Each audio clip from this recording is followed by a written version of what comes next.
we move into this. Good fight. Good fight. Dan Azeez versus Joshua Buatsi versus Joshua Buatsi. Good fight, man. It's one thing for sure. I make sure I need to say it just in case, because we get so emotional when we do Monday Night Smoke, and when we get into battling and the smoke and it's the whole thing of it. It's like when me and Travis decide it's me versus you. Literally, we become bro. We become two warriors on Monday Night Smoke, bro. I know. It's super arguing, but then anything at any cost. But I will say this is Dan Azeez did well in terms of he tried, he aimed for something, and there's still like it wasn't one of those fights where someone's career's ended. I didn't get that vibe in this fight. While I thought that boxer might be making a mad decision and trying to decide who the guy is, you can clearly see the love for Dan Azeez in this. It's amazing. People really rate the story. They rate the journey that he's gone on, and all I hope for Dan to do is, again, when he starts to rebuild, to do it the same way, to plan it out, map it out, and not take it just a fight for fighting reasons. But like, let's say, okay, we've got to work on this, got to clean this part up, and then I'll be ready. But again, it was a good moment. But I would want to focus on the Buatsi side, because I feel Buatsi, the gauntlet that he's been running, and I feel for me there was a golfing class. I still feel for me that there's I thought that was a golfing class. There was one person that's like, he's just further down, he's further along the journey than the other fighter in terms of in Dan. Buatsi looked like this just wasn't his level. He was fighting this level, but this is not his true level. British level, what this for the British titles was. Yeah, Commonwealth, I believe, as well. European. So this is not his level. This guy should be fighting on the world level. And finally, he's now a scalp of Craig Richards, a scalp of Dan Azeez, who we rate. And it's like, well, now we have to talk about him being the best British light heavy for me. That's one thing that for me. I hear that. I think for me, I would just say, he's got the best record on paper. He's got the best record. You can't fault it. If you say he's at number one, on whatever someone's list, I'm not going to go hell for leather in someone's list. But how I feel we're having conversations about who's the best, comes down to who's the best. Do you know what I'm saying? And that, whilst, these wins and losses, the record, he stands on top on the record, but I still have Yard beating him. So that's why in those conversations, I'll do the caveats before I give these lists. Now, with this fight, I went back and watched Monday Night Smoke, and I heard what I was saying, and obviously it's mixed in the comments. Some stand with me, some stand with you. And I'll be very real, I still feel exactly the same. Like, it was a good win. You did what you had to do. We rate Dan, like you say, and you beat him. It was very comfortable, the gears. But it's one of those ones where I looked at the thing and I was like, I've never seen Dan look like this before, right? Yeah. And I have to attribute it to Buatsi. Yeah. And not make excuses and possibly mention an injury. Do you know what I'm saying? I have to do that. So that's why I say, cool. That's how he looked in there with you. It was a very contained fight. I didn't feel like at any point Dan Azeez said, you know what? Fun this. Let's go. That's the part where I'm like, it stayed at this.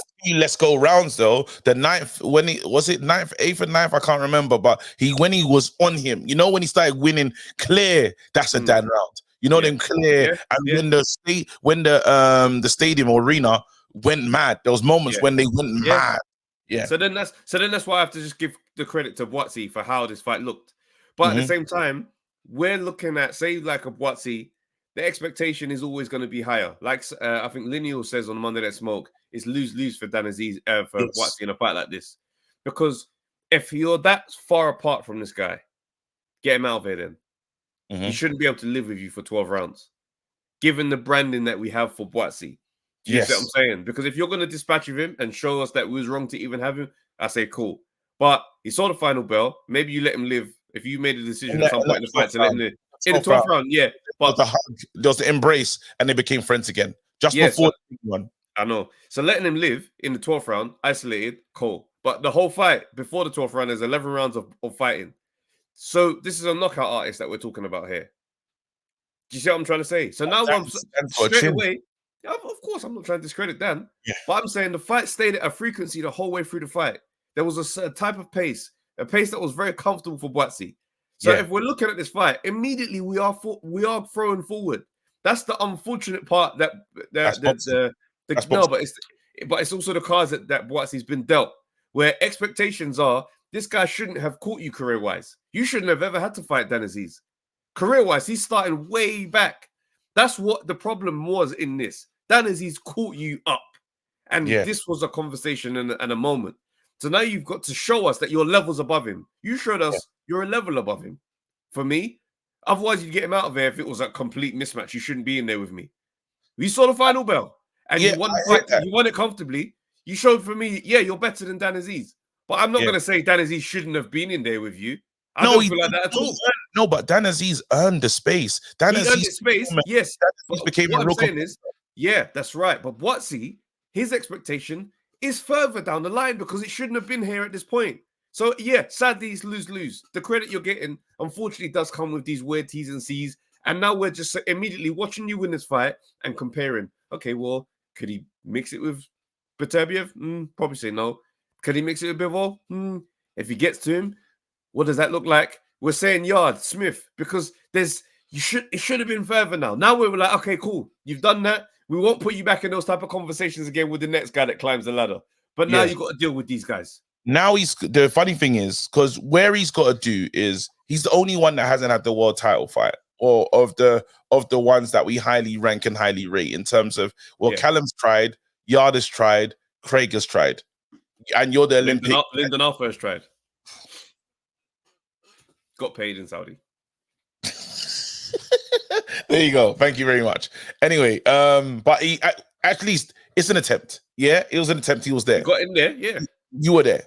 Now the one person that hasn't gone there was the Olympic prospect, and you can almost the funny thing is, I feel like they're trying to work on things. I don't know if they're rushing because you don't want to go. No one's going to a test to lose. I'm not doing my driving test to fail. I'm doing my driving test. I'm paying for lessons to pass. And there was some things that I liked about the way Buatsi was fighting. Obviously, the body shot thing was good. And he says the one thing for sure is he will look different in each fight. Each fight takes a different kind of reflection, or it takes a different, it depends on the fighter and what that fight is in there to do. So now with Dan Azeez, if Dan Azeez pushed the tempo, because I thought it was two immovable objects going forward, but it was one person going forward, another person really stepping backwards. Now in the Bivol fight, that will take a different I don't know, shape altogether, because I can imagine in the Bivol one, Bivol will step forward, but I feel Bivol is a more He'll go back. He'll go back. He'll know when to go back. And with Buatsi's game, what hasn't developed under the tutelage of the coach is the trainer, is he still misses a lot. There's a lot of missing. When I now watch some of the rounds back, there was work that I've seen him doing. You know, when I'm talking about performance, remember, I've got this angle from here, and it's like, so there's shots that I'm seeing, and it looks like they're landing, but not all of them are landing. So I'm crediting him for some stuff that I'm like, well, he's having it all his own way. And I can't see. Go on. I had this convo with Spencer about this fight. Yeah. When I was there, it looked sick. It looked there. When I watched it back, I was like, it wasn't as fantastic. Because he's saying it was a complete two different experiences. So for me, I'm like, well, I only watched it on screen. That means I saw all of the stuff very clear. And that's why I was saying, I'm not blown away by this. Remember, I don't have the atmosphere. I don't have the energy of the arena. All of it's a part of it. I'm watching the clean boxing. And straight away, my first thing was, because I was watching with a guy I didn't even know at the show I was doing, right? And we're just there. And I'm just like, Dan's not, how come Dan's not trying to impose? He's not trying to put his mark on this. But also I'm looking at Buatsi thinking, Buatsi neither. Because there's some wild shots every once in a while. But all I could, there was sustained body work that I was really impressed by. I haven't really seen him go to work like that. Yeah, like that. That was good body work. And you can forget how good Buatsi is when he lets his hands go and he's composed. When he's in that right pocket of piecing up, you're like, this guy's problematic. Then he goes too far with the crazy haymaker. He's off balance. And then you start thinking, come on, man. You kind of thought that was going to land. But then he does this. Yeah. A good counter, but then in this thing though, what the hard part about all of this is them man have shared so many rounds together. So there's things that goes out the window. There's little risks that he took, risks that you don't imagine most boxers take. When he done that mad haymaker, spun off, it was off balance altogether. You couldn't do that against a yard. You couldn't. That'll be a mad shot for a counter. But the thing is, I feel like he would try because that's how he fights. We saw it against Craig. We see it all the time. He commits when he throws a shot. When he commits, there's still, but the punch is still quite close to the body. I'm talking about being in no man's land sometimes. In that fight, he was in no man's land at many moments. When in the Craig Richards ones, when they were going at, when he said, all right, let's go, me and you right now. And Craig can crack as well. People look at Craig's size and how tall he is, and they might misrepresent him as someone that can really punch hard. Bivol didn't want to see Craig again. He saw that fight. He goes, I won't see you. You better build up the long way and then see me again, because I'm not naturally going to fight you. You're very intelligent. Now, this is what Buatsi has the intelligence, but he's a fighter. And the dog in him is always there. And if he needs to be, the problem, he hasn't got Batavia power, because Batavia is a total dog. Gets you out of here.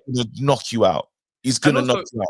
One thing I did, what I thought was quite good that Buatsi does, right? It's good and it's bad.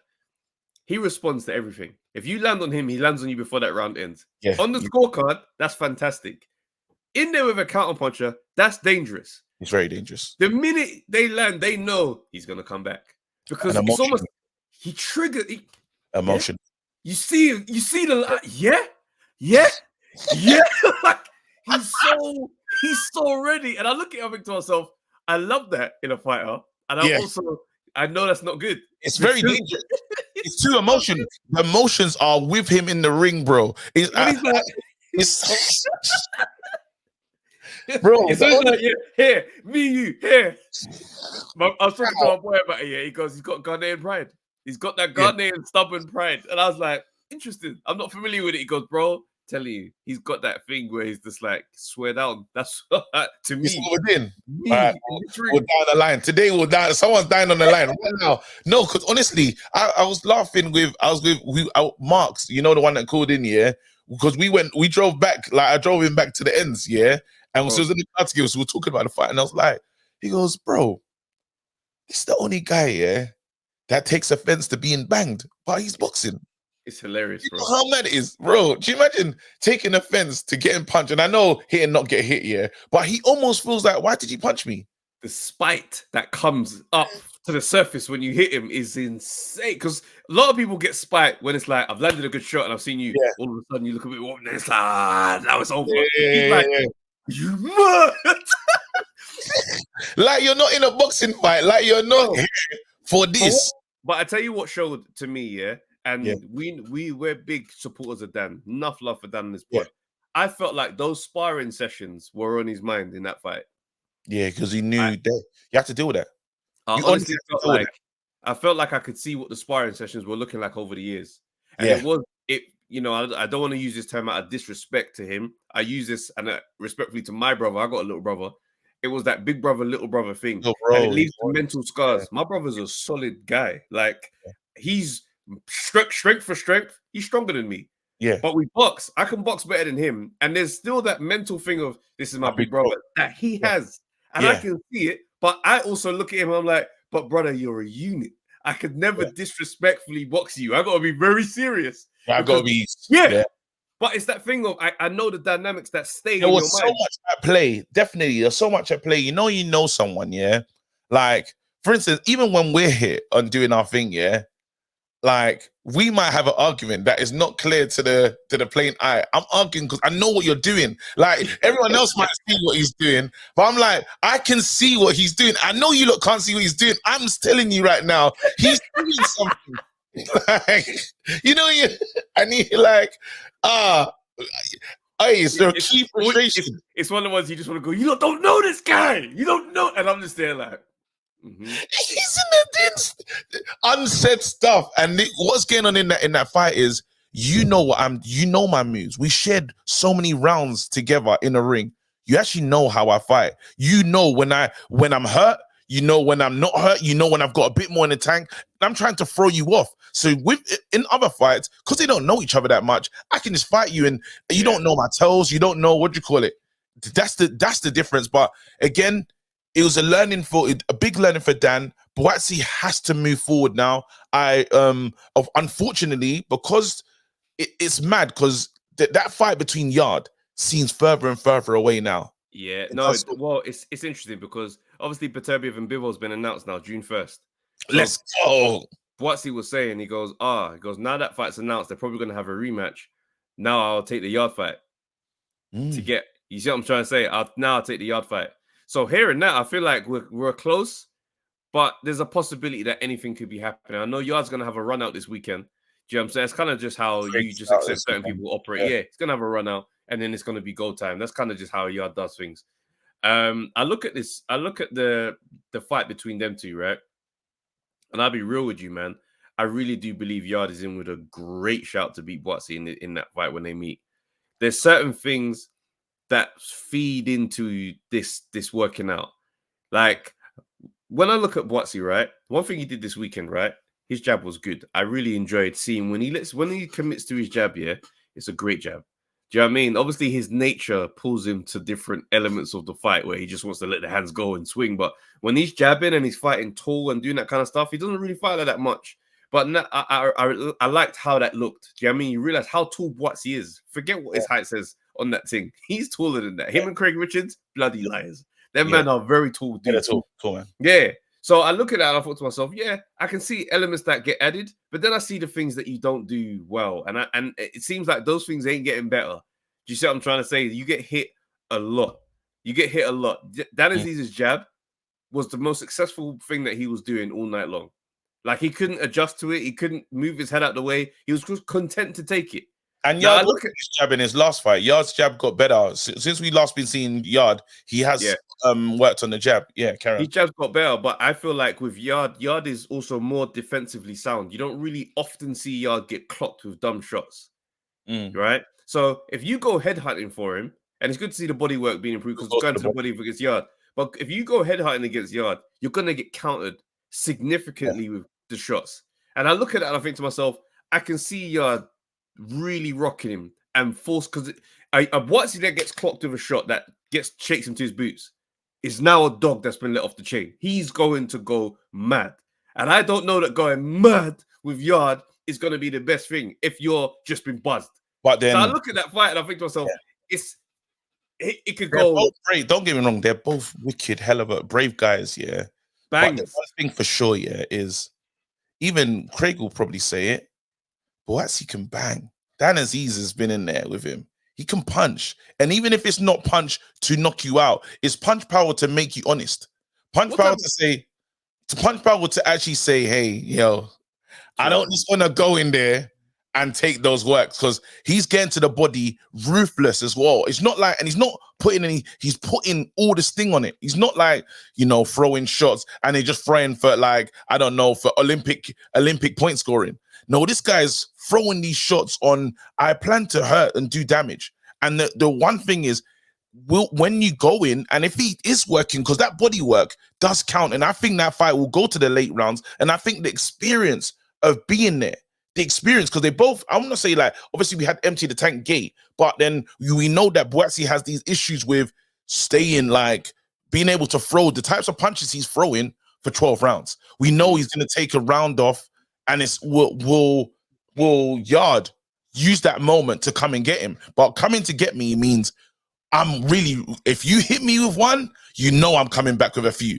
It's not going to be easy. So it's not a simple fight. It's not one of those ones where it's not routine. It's not routine for anyone at all. It's not. And it's hard because it's definitely 50-50 because the mindset, now I've sat down with Yard, I know you have a mindset of I'm doing anything to win this fight. But I know that the other guy, he's sitting there how dare you think you can beat me? I'm going to do whatever it takes. Even if it means someone falls down in this middle, we're doing it. Do you know what I think is also I know we've been on this topic for a while. Wow. I think this is going to come down to the mental part of the game, right? Yes. Now there's something in the personality. Like me, I've been playing chess since I was a youth, bro. Yeah? So it's that thing of being aware of your attack and watching what they do well and understanding it. Where I see the fragility in a Buatsi, the pride that this man has can be his undoing. Because this guy takes himself very seriously. It's that mindset that makes you, when you get hit, immediately be offended. There's an arrogance that plays into that pride. And it couples well because of being a fighter, you want to believe you're the best man in the arena, the best man for this job, and I get it. But you embarrass someone like that, now they start making questionable choices because they don't like how they feel.